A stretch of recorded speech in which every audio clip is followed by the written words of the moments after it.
de la façon comme vous le voyez là, ça s'appelle les modèles géométriques. Donc on est dans le chapitre 3 là. Ça s'appelle les modèles géométriques. Donc, si vous vous rappelez ce qu'on a fait jusqu'à présent, on a vu ensemble le pipeline graphique de la création des objets 3D. Dans le pipeline graphique, on a vu tout un ensemble d'objets. Donc, il y a eu 7 couches. Si on va essayer de les rappeler, ces 7 couches-là. Donc, la première couche, c'est, je pense, les transformations géométriques, n'est-ce pas? Ouais. Les transformations géo. Donc ça, je vais dire 1. La deuxième couche, c'était les modèles de quoi? Vous vous rappelez? Modèle. Où on a vu le modèle de forme. On dit le modèle d'illumination globale. D'illumination globale. Ouais, globale. Donc parmi les modèles qu'on a vus, on a vu le modèle d'illumination de forme. Donc on a vu qu'on a une composante diffuse, une composante ambiante, une troisième composante qui est la composante spéculaire.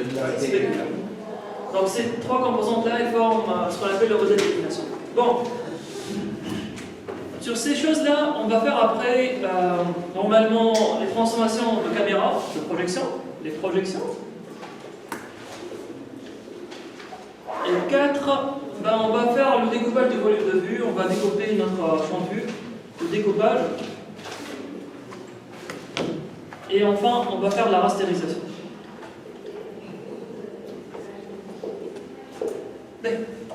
Donc, à ce niveau-là, que ce soit la projection, le découpage ou bien la rastérisation, on va faire une petite pause et on va essayer de regarder un peu les objets qu'on a. C'est quoi les modèles qu'on a? Parce que si on va faire les projections ou bien les découpages, et même les transformations géométriques, on a besoin de comprendre c'est quoi les modèles géométriques que nous avons. Donc, comme vous le savez, dans Blender, le logiciel qu'on est en train d'utiliser pour faire la modélisation, il y a plusieurs types. Pas seulement Blender, comme 3ds Max, tout autre logiciel de modélisation. Donc, ces logiciels-là, ils sont basés sur des modèles géométriques. Donc on va essayer dans cette leçon-là de voir un peu c'est quoi ces modèles géométriques-là, comment ils fonctionnent.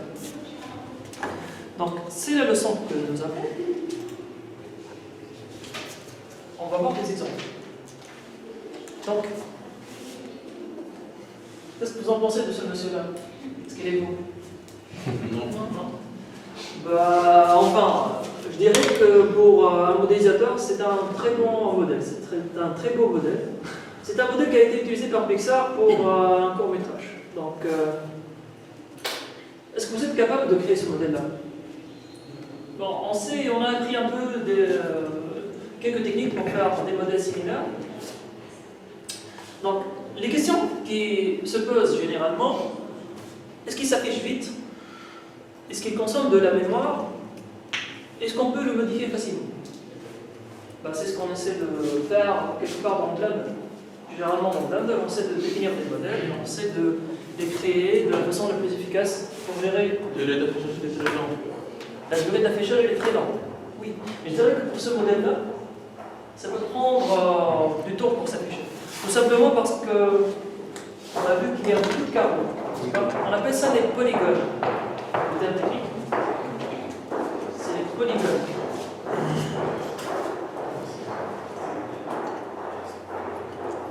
Mais est-ce que les polygones sont le seul type que vous connaissez? Est-ce que vous connaissez d'autres types de géométrie 3D, par exemple? Si vous... Les cubes. Les cubes, c'est un type de polygone. Pardon? Les cylindres? Les sphères. Les sphères. Les cylindres. Parallélépipède. Parallélépipède. Pyramide. Pyramide. Pyramide. Donc tout ça, toutes ces formes-là, je dirais qu'elles peuvent exister sous une forme polygonale, c'est-à-dire composé principalement de petites facettes qui peuvent être des triangles ou bien des rectangles. Mais il existe aussi d'autres représentations. Donc si on va revoir un peu le logiciel Blender, qu'est-ce qu'il font? Donc question de revoir Blender, comment il présente les choses. Donc Blender, où es-tu? Ah oui, c'est trop. Ah oui. Allez en français s'il vous plaît. Je le refais. Au milieu. Voilà.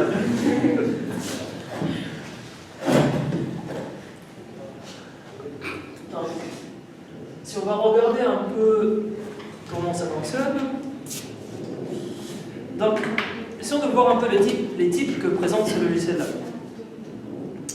Donc dans la version 2.7, si on va taper sur Add, qu'est-ce qu'on a là?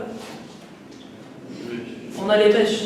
Non, je dirais que Blender utilise le terme mèche pour référencer les polygones. Donc je dirais que c'est les mèches. Le mesh généralement, je dirais que c'est une grille de rectangle, une grille, qui peut être plus ou moins étendue. C'est de là que vient le terme mesh. En français, j'appelle ça. Qu'est-ce que je vais l'appeler? Est-ce que vous connaissez le mot? Matrice. Matrice. Maillage. Donc le terme technique pour mesh, si on avait une version par exemple de 3ds Max anglaise, on va retrouver que ça s'appelle mesh, et de 3ds Max en français, ça va s'appeler maillage. Donc dans les maillages, on va retrouver tous ces modèles-là, le plane, le cube, le cercle, la sphère, l'hémisphère, l'écosphère, cylinder, cone, and torus. Donc je dirais que dans ce logiciel-là, on a ces modèles de base-là, mais il existe encore plusieurs autres modèles de base, on peut rajouter des extensions, que ce soit dans Blender ou dans tout autre logiciel, et on peut avoir plus d'autres modèles polygones. Mais il existe d'autres modèles, si vous voyez. On a les curves, ou bien les courbes, on a les surfaces, ce qu'on appelle les métaboles et les textes. Bon, je dirais que pour les maillages, c'est pas pour les maillages, pour les modèles géométriques, ça c'est des types de bases qui existent, qui doivent exister dans n'importe quel logiciel de modélisation 3D. Bon, après on a les armatures, ça c'est ce que j'appelle les helpers, des outils d'aide, les caméras, les lumières, le son, les speakers, donc ça c'est des helpers, des outils d'aide. Mais principalement on parle de cette région. Effectivement, chacun a un type différent. Donc si on va parler des maillages, ils sont bien sûr différents des courbes. Donc je vais essayer de présenter un maillage. Donc là j'ai un monkey. Donc je vais faire le scaling pour mon modèle, que je peux par exemple retourner un peu. Après, si je vais regarder par exemple les courbes, c'est ce qu'on a essayé de faire aujourd'hui. Donc je vais déplacer un peu cette courbe-là et faire une mise en échelle. On va voir que la modification de ces éléments-là, elle se fait d'une façon différente. Si je vais cliquer sur Monkey, je vais repasser au mode édition, Edit Mode. Je trouve que je peux modifier par sommet, ou bien par, donc ça s'appelle Edge en français.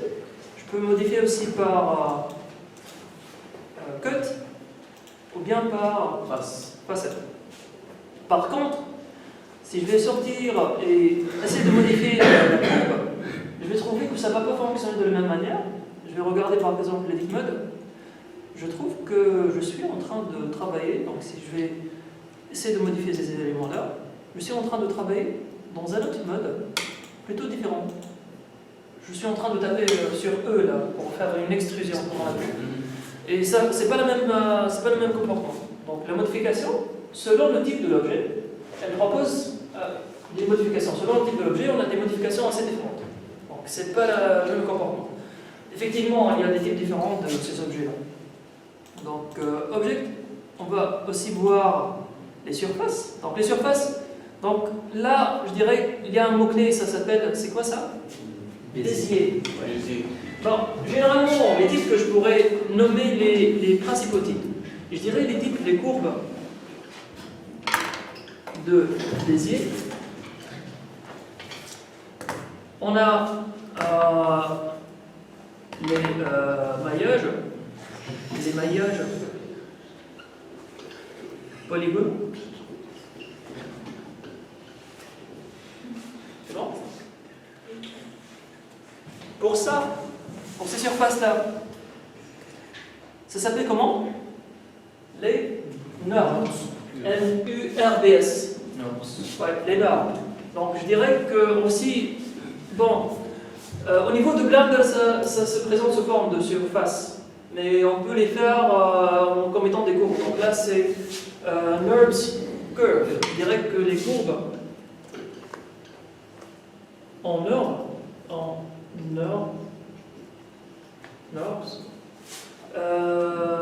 Bon, tout ça, ça peut évoluer vers une surface. Ça peut devenir une surface. Donc ça, c'est déjà une surface. Ça aussi, ça peut être une surface. Qu'est-ce qu'on a aussi? On a les métaboles. Allez, add, métabole. Les métaboles sont une forme assez spéciale d'objet. Généralement, on les utilise pour faire de l'eau. Bien des surfaces un peu molles. Ouais, des fluides. Donc si je vais faire une application, vous pouvez voir que ça colle. Vous voyez? Généralement, les métaboles sont une représentation assez spéciale qui permet de représenter les fluides.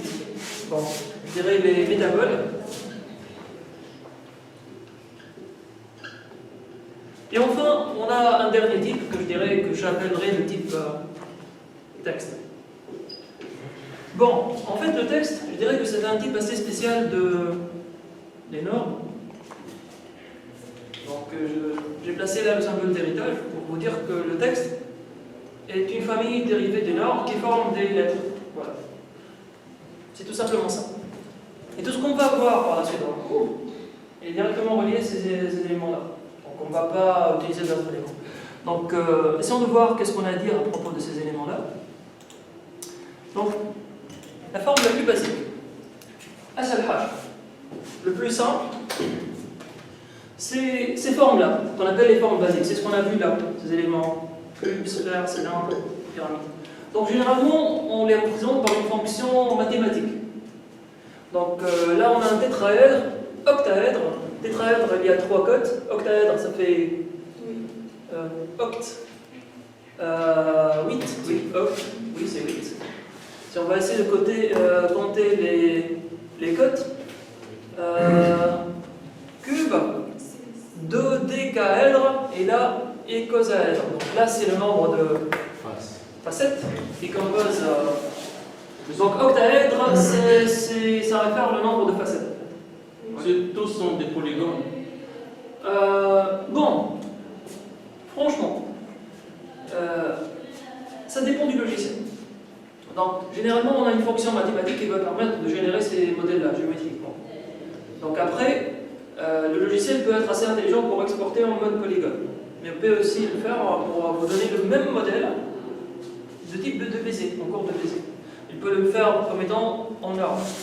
J'ai oublié de vous dire que les normes, et on va le revoir, sont les formes utilisées en industrie. Donc, au niveau de Blender, on utilise généralement le plus souvent des caractères d'animation, n'est-ce pas? On crée des caractères, on les anime, on fait des textures. Donc le plus souvent, on utilise des polygones. Pourquoi? C'est très léger, c'est très efficace, et ça donne un résultat esthétique très bien, très beau. Comme on vient de voir pour le vieux monsieur là. Donc esthétiquement, si j'ai besoin de faire un vieux monsieur, c'est parfait, je peux le faire avec les polygones. Mais en industrie, on a besoin de une très bonne précision. Les logiciels comme AutoCAD ou la SolidWorks, vous connaissez? Bah, ils ne vont pas utiliser les polygones parce que les polygones, ça ne donne pas la précision. Ils vont plutôt utiliser les normes. Peut-être aussi les courbes de Bézier. Mais si on a besoin, par exemple, de créer une jante, une roue de voiture, et on a besoin que la roue de voiture elle soit parfaitement exacte. C'est de l'ordre du millimètre. Donc on a besoin de fonctions mathématiques, comme celle-là par exemple, pour générer les surfaces.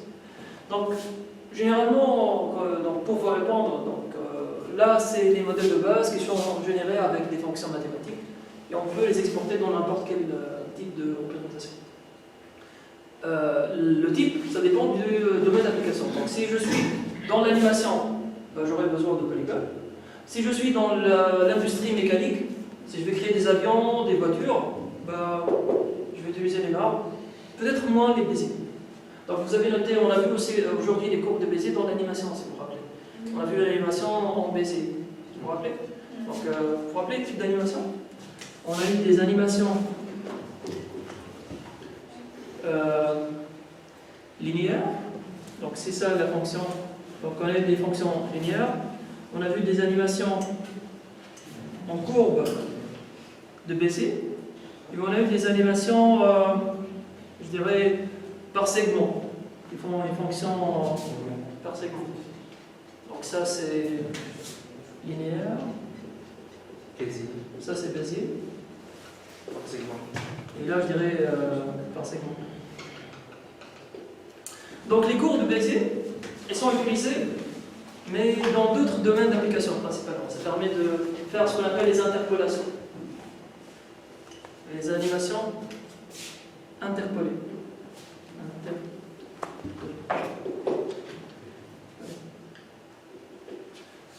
Bon. Juste une petite question. Est-ce que vous êtes capable de retenir les fonctions de génération de ces modèles-là?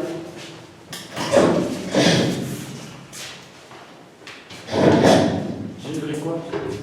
Est-ce que vous êtes capable de retenir ces fonctions-là? Bon. Généralement, la surface, c'est racine de 3 L carré. Le volume, c'est racine de 2 L cube pour un tétraèdre. Pour l'octaèdre, c'est une autre formule. Bon, je ne vais pas être méchant, je ne vais pas vous demander d'apprendre ces fonctions-là. Peut-être que je peux vous donner ces fonctions, et je peux vous demander de calculer la surface et le volume, ainsi de suite. Mais c'est bon de savoir que les ordinateurs utilisent ces fonctions mathématiques-là pour générer des modèles. On va voir encore d'autres formules.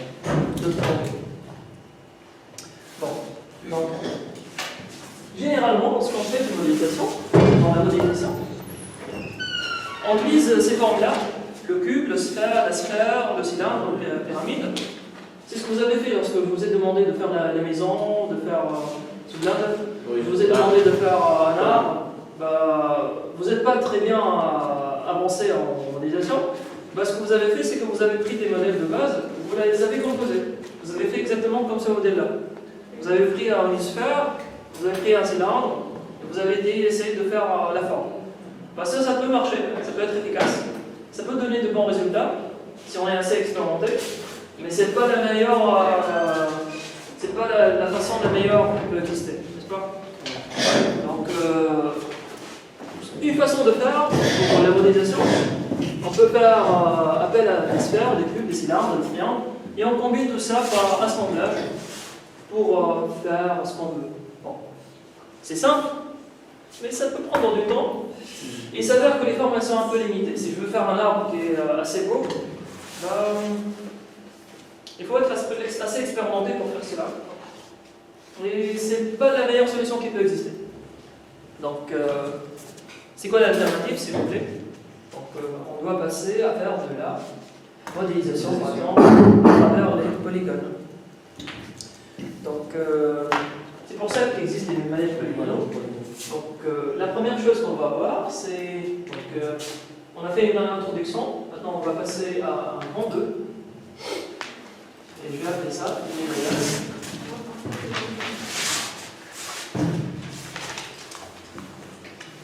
polygonaux. Donc, tout simplement, les manèges polygonaux, c'est quoi? Comme on l'a vu, c'est une collection de sommets. De quoi d'autre? Donc généralement, si on a un voyage, on a un ensemble de points qu'on appelle les sommets. Donc ça c'est P1, P2, P3, P4. Et ces sommets ils sont reliés par ce qu'on appelle des segments. Des segments. Bon, enfin, on peut dire que c'est des segments intertechniques. Non, on n'est pas encore dans la facette. On appelle ça des arêtes. Ouais. Arêtes. Bon, peux appeler ça aussi des cuts. En anglais, si on va voir les termes techniques en anglais qui sont couramment utilisés. Donc ça s'appelle un vertex. Okay. Et pour les arêtes, ça s'appelle des edges.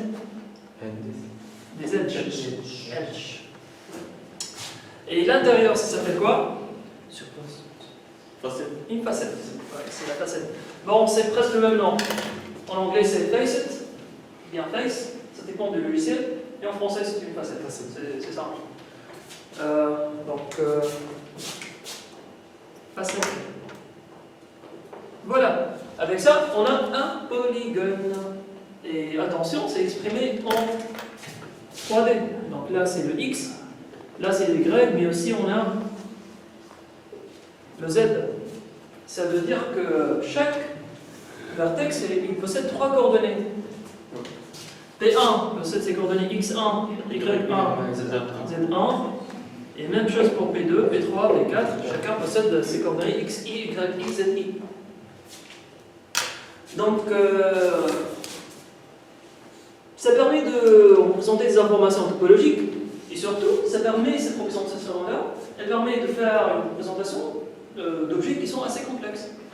On peut faire, par exemple, ce type de terrain-là, qui est assez complexe, rien qu'en utilisant des polygones. Et surtout, ce qui est bien avec les polygones, c'est qu'ils sont très rapides. C'est pour ça qu'on les utilise dans les jeux vidéo. Un jeu comme Subway Surfer, si vous allez voir à l'intérieur, ça fonctionne à la base de polygones. C'est 100% polygone. Ça n'utilise pas les normes, tout simplement parce que les normes ils vont faire appel à des fonctions mathématiques. Les fonctions mathématiques, elles sont exactes, mais elles demandent beaucoup de calculs. Donc ça demande des machines ou bien des choses assez robustes. Et pour nous, pour un téléphone qui va faire apparaître sa voiture, il doit être assez léger. Déjà, les téléphones ne sont pas assez forts, assez puissants en calcul comme un PC. Donc on se base principalement sur les polygones. Donc personnellement, j'ai travaillé sur les polygones avec vous dans le TP sur Blender parce que je crois qu'avec les polygones, on peut faire tout pour l'instant. Mais attention, il y a d'autres formes. Voilà, donc si on utilise les polygones, on va faire des calculs sur les tailles des fichiers. Donc un maillage comme celui-là, de la facette, ça va contenir des vertex, ça va contenir des sommets, ça va contenir des facettes, ça va contenir des edges. Donc ça va consommer de la mémoire. Généralement, on parle de nombre de facettes. Donc liste des points et des facettes. Donc généralement, pour un objet de base, on a 12 facettes. Pour une tasse, le teapot, vous connaissez le teapot? Vous vous rappelez du teapot? Oui. Ça possède dans 100 facettes un personnage, généralement. Donc si vous avez à faire un personnage, vous avez tous à faire des personnages. Si vous voulez avoir un personnage assez moyen dans la gamme classique, vous devez être dans les 8000 facettes. Je dirais que c'est bien, si vous avez un personnage qui contient 8000 facettes, vous avez assez de détails pour faire apparaître le visage, les mains, les bras, ainsi de suite. Sinon, si vous dépassez les 8000, vous devez réduire. Par exemple, si vous avez les doigts, vous devez les éliminer. Vous éliminez les doigts tout simplement. Vous placez tout simplement un seul polygone pour les mains. Pour rester dans la limite de 8000. Peut-être, si vous allez travailler sur un appareil téléphonique, vous devez réduire encore plus. Je vais voir par exemple sous Blender et n'importe quel logiciel d'édition. Si vous allez voir par là, pour manquer, je suis dans les. C'est combien de facettes là? 993. Vous voyez? Donc c'est important le nombre de facettes. Avoir un tel nombre de facettes, ça veut dire que vous avez un tel espace mémoire qui va être consommé. Donc oui, voilà. Les facettes, c'est très important. Et bien, si par malheur nous avons à faire une forêt, combien ça va coûter? 5 millions. Donc 5 millions de polygones, ce qui est très lourd. Et généralement, si on va faire une forêt, on ne va pas s'amuser à la faire en polygone, tout simplement on va plaquer une image, une texture. Tout simplement, on a une forêt, on va plaquer une image en arrière-plan qui contient tout le contenu. Et là, j'ai seulement une facette qui va contenir toute l'image. Et après, je peux mettre mes personnages là, qui contiennent des détails. Donc, il y a un dosage entre la complexité et le détail. Donc, on va essayer toujours de chercher un plan commun. J'ai là d'autres modèles. Donc, ça, c'est une turbine industrielle. Ça contient 700 000 polygones. Ça, c'est un modèle d'un navire industriel. C'est en polygone. Ça, c'est un navire qui transporte les biens. Ça contient 82 millions. Là, c'est un modèle d'une usine. C'est 13 millions. Et là, malgré que c'est une statue, normalement la statue, c'est pas assez grand pour l'usine, mais la statue, elle a été scannée avec un scanner 3D. Combien? Ça contient 362 millions. 72 millions. Donc, en fait, le nombre de polygones n'est pas relatif à l'échelle. Le nombre de polygones est relatif au détail et à la résolution et au nombre de polygones. Donc, cette statue-là, c'est le modèle le plus lourd parmi tous ces modèles. Vous voyez? Donc, pourquoi? Parce qu'on a utilisé un scanner qui permet de créer de très petits points, qui permet de scanner avec du laser, de très petits points avec une échelle très